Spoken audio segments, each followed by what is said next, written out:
Merci de la confiance renouvelée que vous ne cessez de nous accorder pour vous servir. Mesdames et messieurs, bienvenue dans cette grande émission que vous affectionnez bien dans vos maisons. L'émission, le rendez-vous dans les installations des Téléplus qui reçoit pour vous un invité détail. Lui, il s'appelle Maître Michel Okongolomena, président national du parti politique Unité des Valeurs. Avec lui, nous allons aborder les sujets ayant trait à la composition, à la nouvelle composante de la CENI. Alors nous allons également savoir qu'est-ce qu'il pense bien sûr quant à ces, avec tant de tractations politiques autour de la désignation de celui qui va succéder à Corneille Nangaa, déjà démissionnaire. Les sons des cloches de l'Unité des Valeurs, vous les saurez dans quelques instants sur les antennes des Téléplus dans cette émission des rendez-vous. Nous allons également parler en ce qui concerne cette tarse de rame. Donc les Congolais ne savent pas à quel sens c'est voué, et cela dégage aussi, je peux dire, cela cause de troubles dans les chefs de chaque population congolaise. Jusque-là, aucune réaction, aucune solution n'a été trouvée de la part des décideurs, mais aussi aborder les sujets qui consacrent à l'état de siège, évaluation que pense Maître Michel Okongolomena. Et ensuite, nous allons parler en ce qui concerne l'incursion dans la partie est de la République démocratique du Congo, principalement dans la province de l'Ituri, où il y a eu incursion de l'armée rwandaise, avec les récentes déclarations du porte-parole du gouvernement congolais, Patrick Amouyaya, qui minimise ces faits en disant que c'est un fait mineur, disons c'est un incident mineur, parce que ça fait débat dans les chefs des Congolais. Alors, Maître Michel Okongo, notre invité, est déjà là, Okongolomena. Après un laps de temps, aujourd'hui, vous signez votre réapparition dans nos installations. Votre impression? D'abord, merci Glody de m'avoir invité. Je salue le peuple congolais qui nous suit. Vous avez ici le souligné. Vous savez, en politique, on ne fait pas passer ce que j'appelle les ambitions avant la vision. Nous avons une vision à défendre, une vision à exécuter. C'est ce qui nous prend souvent le temps. Si vous ne me voyez pas, ça veut dire que je suis en train de travailler. Je suis très actif parce qu'il faut être aux côtés de notre peuple. Je suis à votre disposition. Je crois que nous allons survoler l'actualité. Vous m'avez posé la première question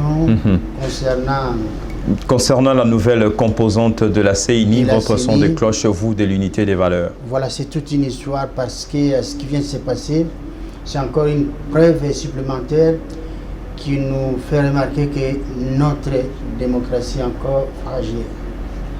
Fragile parce que je ne veux pas survoler le temps pour vous dire que tout a commencé à Sun City.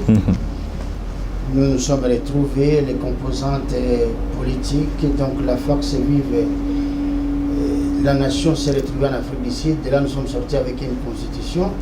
Il fallait reconstruire notre démocratie. On a donné les coups d'envoi en 2006. En 2006 exactement, nous avons eu les premières élections, puis 2012, 2011 et enfin 2018, avec 2 ans de retard. Eh bien, à chaque fois il s'agit d'élire un président de la CENI, il y a toujours des problèmes. Les confessions religieuses ne se sont jamais mis d'accord pour élire un président de la CENI conformément aux prescrits de la loi. Donc la loi, c'est la CENI. Que dit la loi? Parce que là, nous avons la Constitution, la loi et la charte. La Constitution, c'est ce que prévoit l'article 211 qui nous parle de la CENI comme étant une institution d'appui à la démocratie. Ceci étant fait, la Constitution a prévu à ce que a prévu à ce que les élections soient plutôt organisées par une institution d'appui à la démocratie, non pas par le territorial. Pourquoi? Parce que nous sommes sortis de Sun City, nous sommes sortis de crise, Et nous avons eu un espace présidentiel avec 5 têtes, un président et 4 vice-présidents. Chaque vice-président, vous le savez bien, avait un ministère à charge. Et Roubaix-Roy s'était vu attribuer le ministère de l'Intérieur. Généralement, l'organisation des élections a toujours été de l'apanage du ministère de l'Intérieur. De l'Intérieur, oui. Alors on ne pouvait pas prendre les risques. C'est pourquoi nous avons institué cette institution d'appui à la démocratie. Maintenant, concernant les choix des présidents de la CENI, cela revenait. Donc ça revient toujours aux confessions religieuses qui sont au nombre de 8. Maintenant, pour appliquer ces choix-là, donc dans la pratique, il faut passer par un consensus. Lorsqu'on n'y arrive pas par consensus, eh bien, il faut passer par les votes. Voilà les mécanismes. Alors, qu'est-ce que nous avons remarqué par consensus? Ça n'a pas marché. Donc, ça ne devait pas marcher par le vote parce qu'il y a eu des camps. Il y a eu une scission, on a eu un camp parmi les composantes et les confessions religieuses. Il y a eu une scission. D'une part, vous avez 6 confessions religieuses d'un camp et l'autre, c'est des confessions. Donc, voilà, ça a créé une fissure. Aujourd'hui, cette fissure est en train d'affecter la démocratie. Elle est en train d'affecter la République. C'est là où nous en sommes. Ben, de ce méli-mélo est sorti Kadima.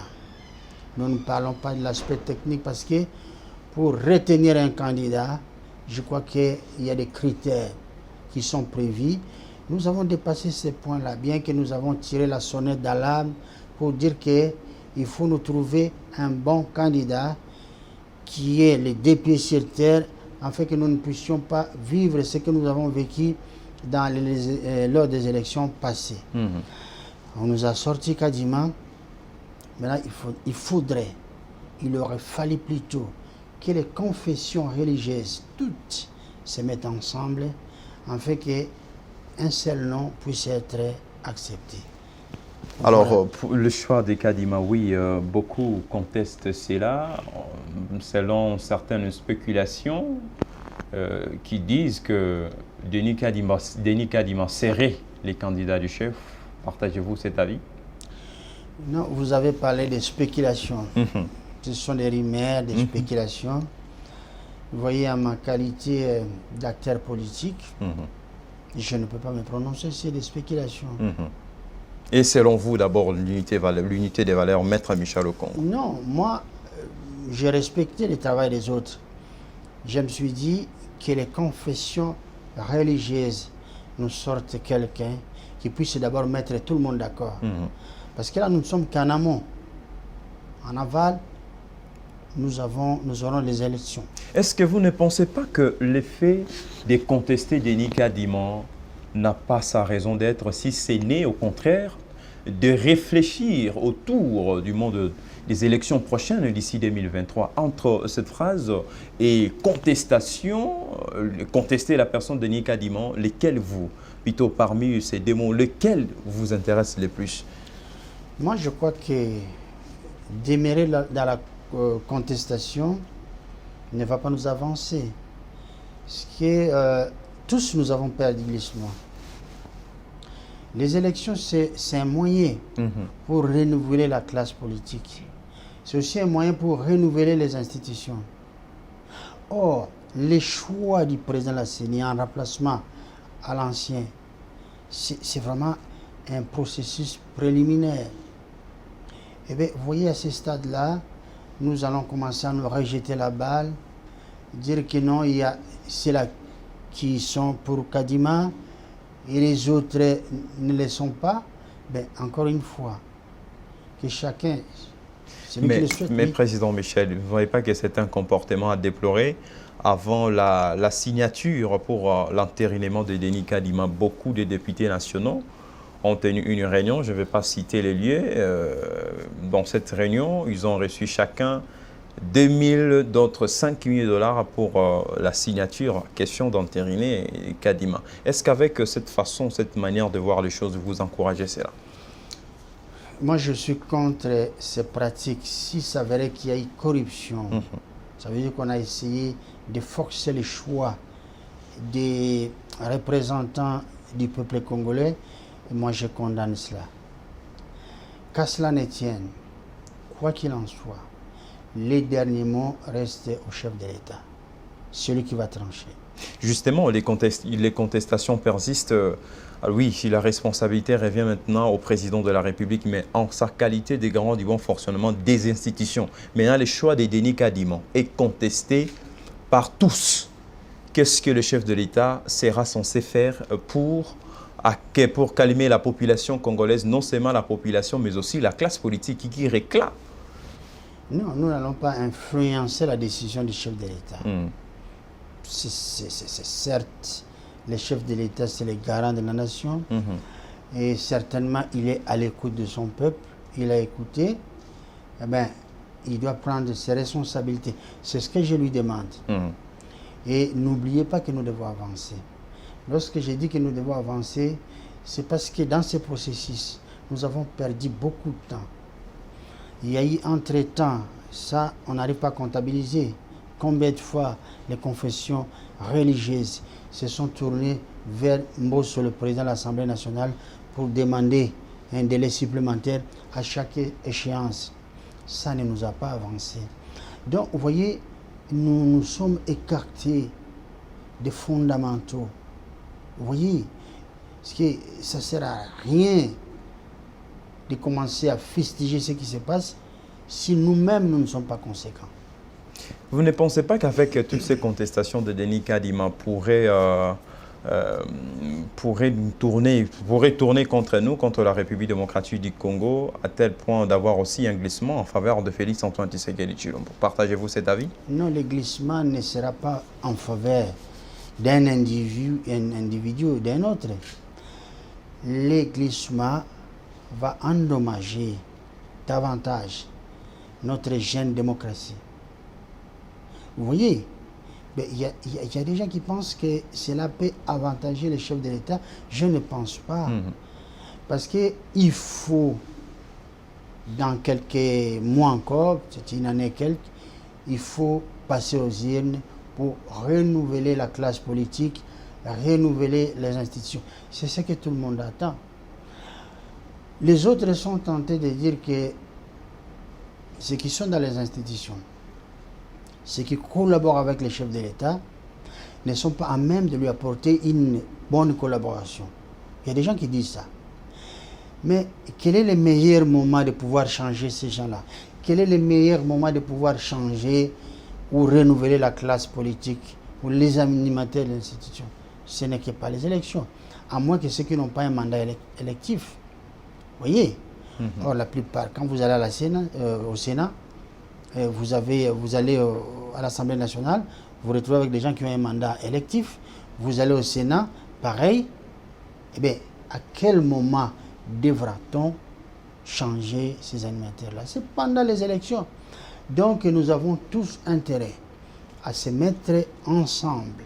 S'il y a des choses qui n'ont pas été faites correctement, eh bien, trouvons un moyen pour pouvoir les refaire s'il le faut, s'il n'est pas encore trop tard, ou alors avançons d'une manière ou d'une autre, nous saurons comment y aller. Très bien, Président Michel Okongolo-Mena. Alors, avec l'allure où vont les choses autour de la contestation, parce que c'est ça l'actualité qui fait débat, c'est pour cela qu'on vous a fait venir ici, parce qu'avec votre récent communiqué de presse, vous avez fustigé les comportements de l'Église catholique avec les dénonciations faites par le secrétaire général de l'Enseignement, je cite Donatien Cholet. Alors, partons de votre communiqué de presse là, s'il faut coller ça avec la réalité actuelle. Président Michel Okongolo-Mena, que diriez-vous? D'abord, je vais préciser une chose. Vous savez, je suis un professionnel de droit. Lorsque, au sein des confessions religieuses, l'Église catholique a pris le courage de dénoncer la corruption, pour nous, c'était une bonne chose pour pouvoir demander à la justice de s'en mêler. Et les événements se sont précipités. l'Assemblée nationale a tranché. Vous savez qu'il y avait une commission paritaire qui avait travaillé là-dessus. L'Assemblée a tranché. Les choses ont pris une autre connotation. La question aujourd'hui, c'est qu'il faut entériner, il faut confirmer Malonda ou il faut faire marche arrière. Si on fait marche arrière, donc on accepte de reculer. Si on avance, on accepte d'avancer avec toutes les revendications, peut-être même des frustrations.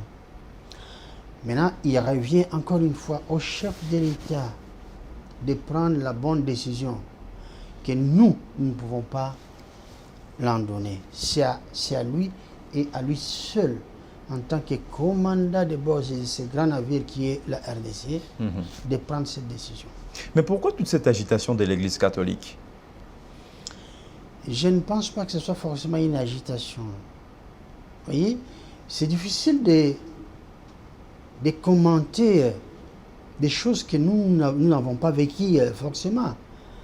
Parce que les travaux se passent en huis clos.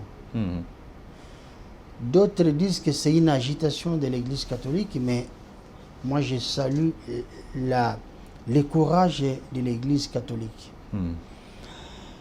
Comment ça? Explication? Mais c'est elle qui a été la première à dénoncer la corruption, soi-disant, entre guillemets, bien que nous, à notre niveau, nous n'avons pas les preuves. Il faut avoir ce courage-là. Mais tout ce que je note, l'Église catholique a toujours été minutieuse dans le choix des animateurs. Nous nous souviendrons de 2006. C'était la même position. L'Église catholique n'a pas été facile à cuire. 2011, pareil. Et 2011, 2006, 2011. Et puis 2018. Avec l'ancien régime. Voilà. Et je pense que si on leur demande de faire mieux, ils doivent faire mieux. Si tel est le cas, donc on n'a pas à jeter la pierre sur l'Église catholique. Ça, j'aime, ça c'est une bonne chose. Alors, avant de prendre d'autres thématiques, peut-être c'est la toute dernière question pour cette thématique.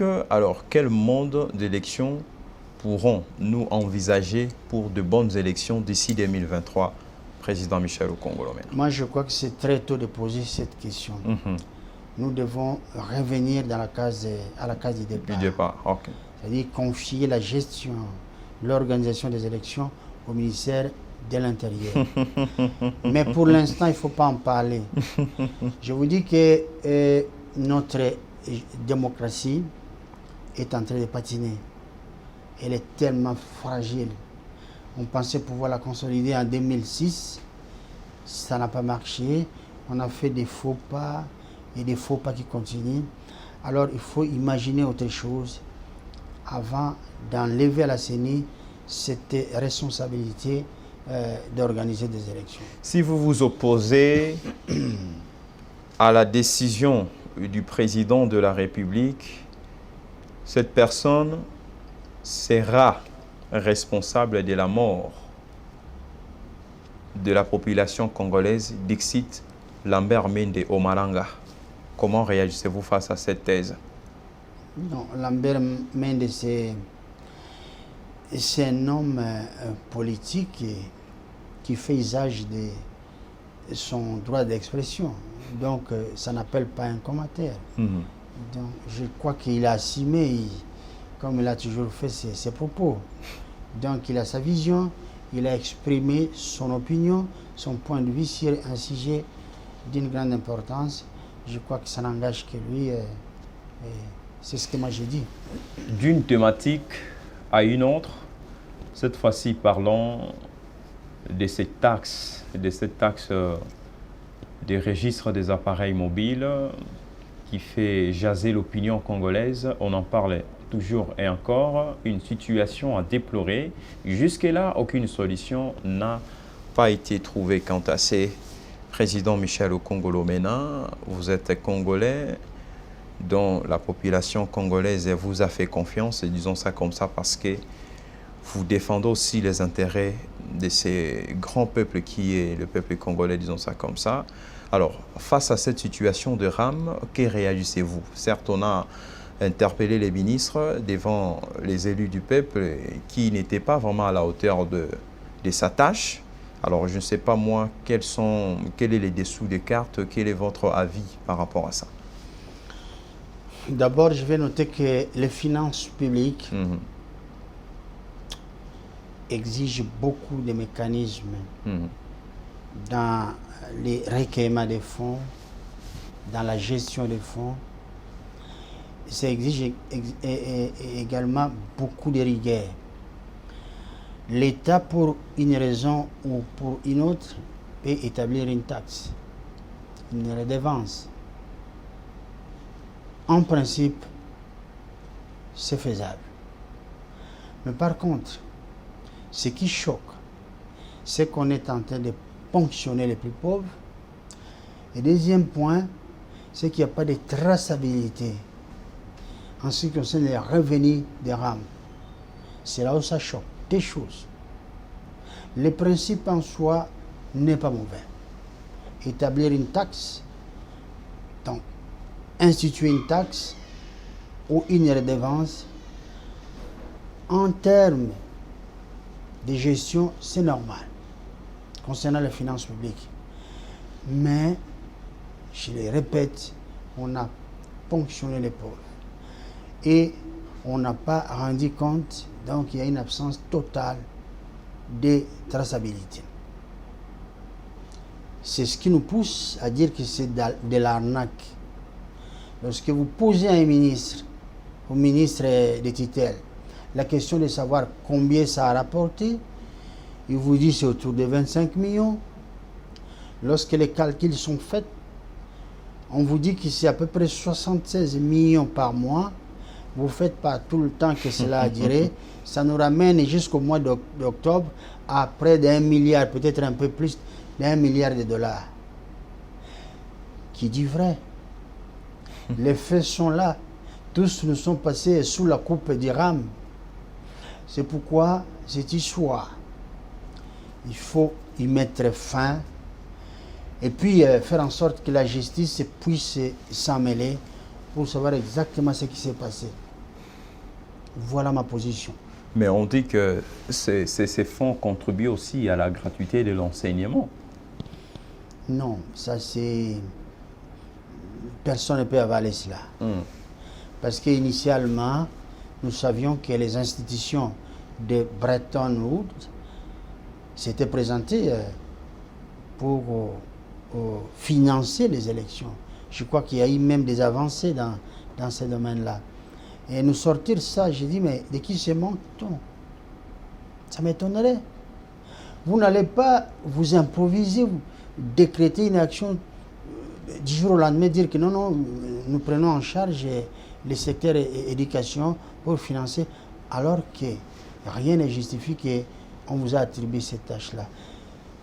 Ils n'ont pas à balbutier, ils n'ont qu'à regarder droit le peuple congolais dans les yeux, leur dire que nous avons menti, nous avons volé, et c'est clair. Alors, entre suppression et suspension, vous préférez quoi? Non, il faut supprimer. Ah bon?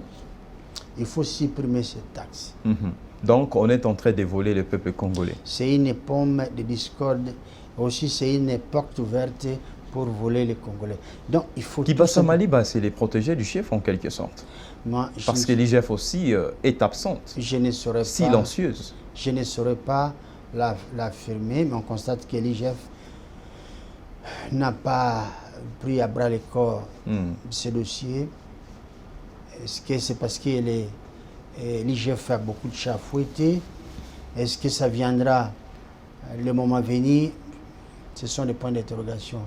Mais quant à dire que Kibasa, c'est un protégé du chef, je ne sais pas, je ne saurais pas le dire. Mais ce n'est pas un inconnu. J'ai les chefs. Ils ont un parcours commun. Vous savez, les ministres, c'est l'enfant du défunt Kibasa que nous avons connu. Nous avons eu à travailler avec son père.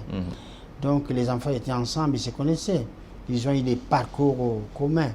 Donc de ce côté-là, je crois que, moi je peux dire ça, mais dire que Et dans ce coup-là, les chefs de l'État protègent le ministre. Ce qu'ils le disent, ils peuvent venir témoigner ici. Très bien, on a survolé les sujets. Prenons à présent, disons ça, l'état des sièges à l'est de la République démocratique du Congo, décrété, si ma mémoire est bonne, le 5 mai dernier, par le chef de l'État, Félix Antoine Tshisekedi Tshilombo. Maître Michel, au Congo, les gens continuent toujours à mourir dans cette partie de la République démocratique du Congo. D'abord, analysons les faits récents du porte-parole du gouvernement, ministre des Communications et Médias, Patrick Muyaya, qui minimise, disons ça comme ça, la situation à l'est de la République démocratique du Congo en disant que c'est un accident mineur. Votre réaction? Oui, là vous avez fait jonction de deux situations distinctes, mais qui produisent les mêmes effets. Ouais. Vous avez parlé d'état de siège, qui est une bonne chose. Malheureusement, les gens... J'allais plutôt parler de l'incursion de l'armée rwandaise, mais aussi de l'état de siège. Mais commençons d'abord, allez-y. Par l'incursion. Mais par l'incursion, oui. Par l'incursion. Parce que ça vient d'avoir lié... Ouais. Je crois que c'est une provocation. C'est vraiment une provocation. Je dis que cela ne saurait rester sans suite. Il faut que le Congo puisse réagir. Nous avons eu les déclarations officielles. Il y en a eu plusieurs. Je prends la déclaration, la toute première du lieutenant-colonel. J'ai retenu le prénom, c'est Guillaume. Guillaume. Il a été clair. Il a parlé de l'incursion. Vous voyez, des éléments rwandais. On les a vus. On les a pourchassés. Ils sont venus pour quel but? Ils ont affolé le peuple. Il s'est passé tout ce que vous savez lorsqu'une armée étrangère rentre dans votre territoire. Le fait d'entrer, ne serait-ce que d'un seul centimètre dans notre territoire, ça pose un problème. Et j'ai dit c'est une déclaration de guerre. Nous avons été parmi les premiers à réagir. Nous avons attendu d'abord dans notre réaction, nous avions demandé au ministre des Affaires étrangères de pouvoir convoquer l'ambassadeur rwandais et puis lui demander des explications. Ça n'a pas été fait.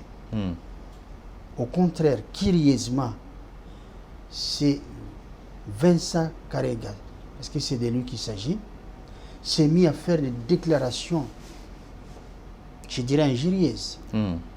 Lorsque vous parlez que non, l'armée rwandaise n'a pas vocation à venir, vous voyez, je ne vais pas retrouver les mêmes mots. Donc, les revers de la médaille, c'est notre armée qui était injuriée par cet ambassadeur. Et puis, les fonds du problème, notre État devait réagir vigoureusement et aller plus loin jusqu'à révoquer les relations avec les Rwandais, jusqu'à révoquer la coopération économique et autres avec les Rwandais. Ça n'a pas été fait et nous sommes scandaleusement surpris de voir qu'un ministre de la République traite cette question d'un incident mineur. Un incident mineur. C'est une question de souveraineté. Vous voyez comment la République est tombée trop bas. Kiabi Boira, ce que le Rwanda a fait hier, il le fait aujourd'hui, qu'il empêche de pouvoir le faire demain. C'est ce qu'il y a à craindre. Voilà tout ce qu'on peut retenir. Donc c'est un dérapage de la part de Patrick Muyaya en disant que c'est un incident mineur. Non, je crois que c'est une trahison. Et quel mot, quelle phrase à la place? Trahison. Quel mot, quelle phrase à la place? Oui, mais moi je parle nous parlons de Patrick Muyaya. Patrick Muyaya est le porte-parole du gouvernement. Oui. Est-ce que le mot ou bien la déclaration vient de lui ou bien du gouvernement? Si ça vient de lui, c'est une trahison. Si ça vient également du gouvernement, c'est aussi une trahison. Une trahison. Bon, il s'avère que c'est lui qui a prononcé. Donc, c'est un traître. Peut-être les communiqués, ce n'était pas lui. Peut-être. C'est le gouvernement. Mais nous retenons les faits. Patrick Muyaya a parlé. Ce qu'il a dit, ne renforce pas la conscience nationale. Plutôt, ça déçoit les Congolais. État de siège, les bilans selon unité des valeurs. État de siège, d'abord, c'est une bonne chose. Il fallait passer par là parce que, vous le savez, vous êtes un grand journaliste. Vous savez que ce qui s'est passé à l'est de notre pays, dans la partie nord-est, nous avons tenté de trouver une solution à l'amiable, à travers les négociations. Par moments, nous avons utilisé la force, mais rien n'y fait. La situation demeure la même. Le président Félix Tshisekedi est arrivé au pouvoir, mais il a vu juste. Il a fallu que nous ayons en permanence. N'oubliez pas que ça fait partie de sa promesse de campagne. Aujourd'hui, nous avons une présence permanente dans la partie. Bien qu'il y ait des morts, mais je vous le dis, cette présence joue un rôle décisif. C'est ce qui a félicité. Après, il faut chercher à comprendre réellement qu'est-ce qui se passe. Quelles sont les forces en présence dans cette partie-là. On a cité l'Ouganda, les Rwandais, mais derrière tout cela, nous avons également des multinationales. Est-ce que ne peuvent-ils pas venir acheter chez nous, chercher à acheter, que de chercher à alimenter la guerre qui tue les Congolais? Vous voyez, tout cela, ce sont des questions que nous ne pouvons pas chercher à résoudre en prenant des petits bouts. Nous devons poser les problèmes tels qu'il est et chercher des solutions durables, des solutions efficaces. Imaginez-vous un seul instant ce que le Rwanda a fait. Si le Congo allait se mettre à appliquer ce qu'on appelle un droit de poursuite, qu'est-ce qui allait se passer?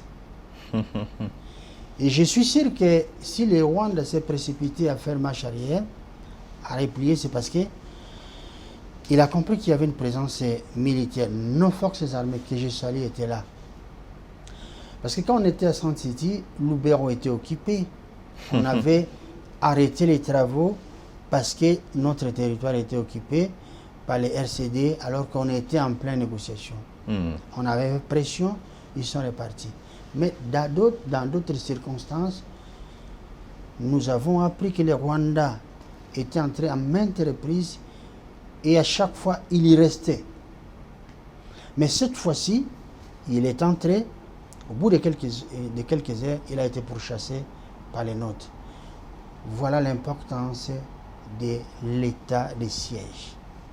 Mais vous avez récemment, dans vos différents communiqués de presse, écrit également au président de la République un mémo. Question de mettre un mur, une barrière, plutôt une frontière. Exact. Mais jusque-là, où est-ce que nous en sommes? Bon,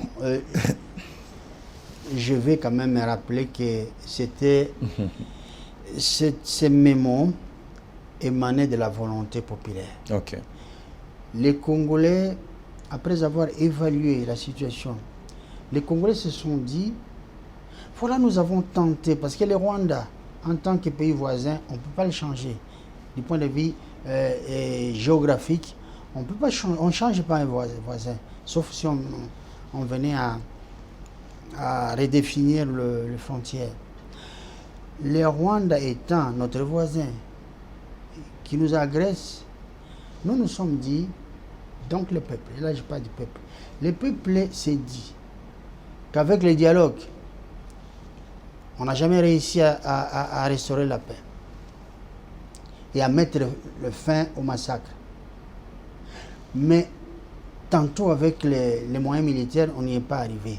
C'est pourquoi le peuple a dit qu'il faut ériger un mur dans les frontières de sécurité, non pas un mur de séparation.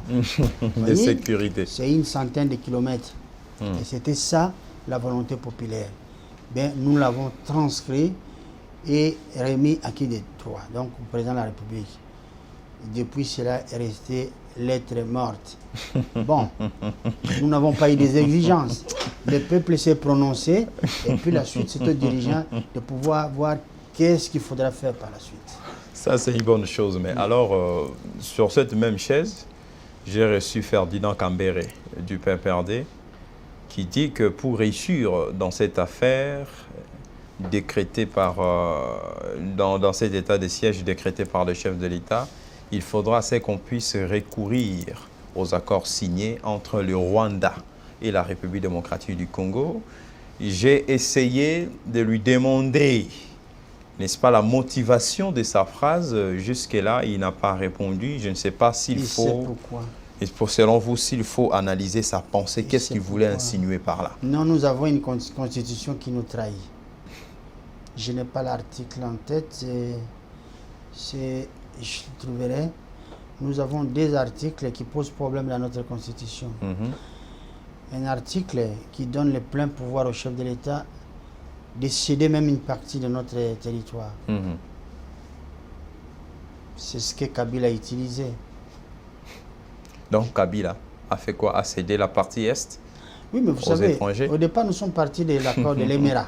Vous voyez, c'était à l'époque des musées qui nous a trimballé cet accord. Mais les Rwandais sont trop malins. Ils ont compris qu'ils avaient perdu avec l'accord de l'Émirat. Et je suis sûr qu'ils ont fait une incise. Parce que l'incise, là, dans notre constitution, elle est diabolique. Vous avez deux articles. Il y a l'un qui donne le plein pouvoir au chef de l'État de pouvoir céder une partie de notre territoire à un pays tierce.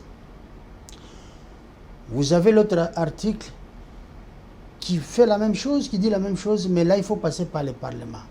C'est dommage, je n'ai pas la Constitution à la portée de la main. J'allais vous donner cet article-là. Alors, vous voyez que si vous avez des acteurs politiques qui vous disent ça, ils n'iront pas plus loin. Ils vont vous demander de réfléchir. Et nous avons réfléchi. On a fait des recherches. Et une fois, on a attendu Kagame dire que le problème, ce n'est pas nous. C'est votre constitution, c'est votre dirigeant. Des propos négationnistes. Oui, nous avons compris qu'il y avait Anguille sous roche. C'est une constitution qui nous défend des conflits. On avait accepté n'importe quoi. Je crois qu'il faudrait qu'on trouve le temps de s'asseoir, de discuter et puis envisager notre constitution. Mais quelles sont des stratégies qu'on peut mettre en place afin de juguler une fois pour toutes l'insécurité dans cette partie de la République démocratique du Congo? Oui, c'est bien, l'état de siège est là, mais jusque-là, les gens continuent toujours à mourir, président Michel au Congo. Est-ce qu'il y a d'autres stratégies qu'on peut mettre en place pour juguler cette insécurité? L'unité. Oui. Vous voyez, lorsque vous voyez les préambules de notre Constitution, on vous parle que depuis 1960, nous nous sommes entrechoqués pour une question de souveraineté, donc de légitimité des hommes et des institutions. Cette question continue à hanter les milieux politiques congolais. Ce qu'il nous faut, c'est l'unité. C'est l'unité. Ce qu'il nous faut, c'est de nous mettre d'accord lorsqu'il s'agit des fondamentaux et puis d'élaborer une bonne stratégie. Parce que nous vivons dans un monde qui est devenu très dangereux. On nous a mis sous embargo militaire. Nous sommes un État, une puissance. J'ai dit, un pays appelé à être une puissance sous-régionale. Nous devons recruter. Nous devons aménager nos forces armées, notre service de renseignement, notre police nationale. Au-delà de tout cela, nous avons un peuple affaibli. Lorsque vous avez un corps humain qui ne vous bouffe pas les matins, qui n'arrive pas à manger les matins, à midi et le soir, ce corps humain est fatigué. Qu'est-ce qu'il peut produire à la fin de la journée? Il faut commencer par là et puis rebâtir notre pays autrement. Nous sommes prisonniers de certaines règles qui nous bloquent, de certaines volontés qui nous bloquent. Alors il faut une réflexion. Il faut que l'élite intellectuelle, l'élite politique puisse réfléchir en tenant compte des fondamentaux. Il y a des questions de souveraineté qui sont aujourd'hui bafouées, mais nous sommes incapables de réagir. Lorsque déjà, sur le plan humain, sur le plan personnel, nous ne sommes pas capables de réagir pour faire face à la faim et à la famine, c'est déjà un problème. Vous voyez? Et Que dira-t-on d'autres questions sensibles, des questions de souveraineté? Vous le savez, nous n'avons plus le contrôle de plus de 48% de nos terres. Vous voyez, nos minéraux n'en parlons même pas. 70% c'est entre les mains des individus ou des multinationales. Les 30% qui restent, 25% sont hypothéqués quelque part. Mais on n'a plus rien. Qu'est-ce que nous pouvons faire sinon que de nous attendre et de rebondir? Très bien. Ça, c'est une bonne chose. Alors, 2 minutes pour brosser ce qu'on vient de dire parce que nous sommes arrivés à la fin.